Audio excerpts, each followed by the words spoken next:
I wanted to see people in red hats that I know support Donald Trump and I know support Nazism. I wanted to see them, and that's why I went to Charlottesville. And I was not disappointed. They would go, Trump, Trump, Trump, Trump, Trump. And they chant that. They have their swastika flags, and then some normal white people are wearing these red hats. All of a sudden, I start coughing. We all start coughing, and we're being pepper sprayed. It was the Nazis. They were pepper spraying. All of a sudden, I'm right next to the park, and it was like there was something, I would get sprayed or something, it smelled horrible. And somebody had sprayed urine. Who thinks of stuff like that? It was so stunningly different than anything I'd ever experienced before. This beautiful little town was overtaken by these jackbooted hate mongers. And so when Trump comes out and says there was some fine people, there were no nice Nazis. There are no nice Nazis. There's no such thing. Now, they have emboldened the people that are in the basements that were afraid to come out before, and they don't like being called white supremacists. Well, then who are they?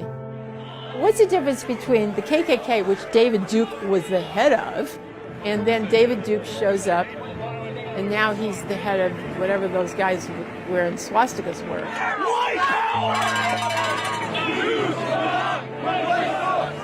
And they get so mad if I call them a Nazi. And you know what? If you have a Nazi symbolism, if you raise your hand in the Heil Hitler, if you espouse the Jews will not replace us, then you're a Nazi.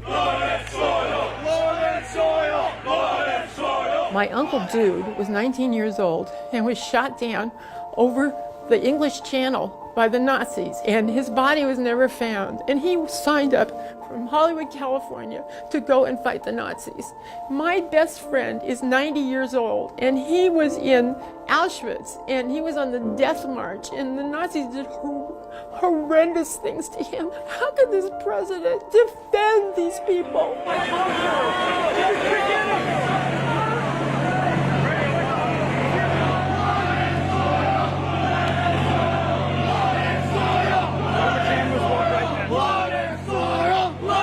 So I fell while chasing Nazis.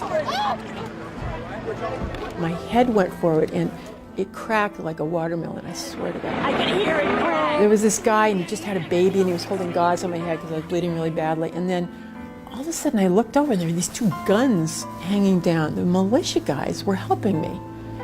And they were so kind. And I looked up to them and I said, oh my God, I said, I was hating you all day and here you are helping me. And I said, there is hope for the world. And then they said the same thing. So now they're my Facebook friends. Sandy, do you want me to put your camera in your bag? And I do believe that the people have the power. And that when somebody is in need, that you are going to come to their assistance. I'd like to think if I was a black man with a camera, that they would. I don't know. Maybe not. He's released a very, very, very dangerous poison. And I don't know what the answer is, so I don't know what to do. Everybody has to do something.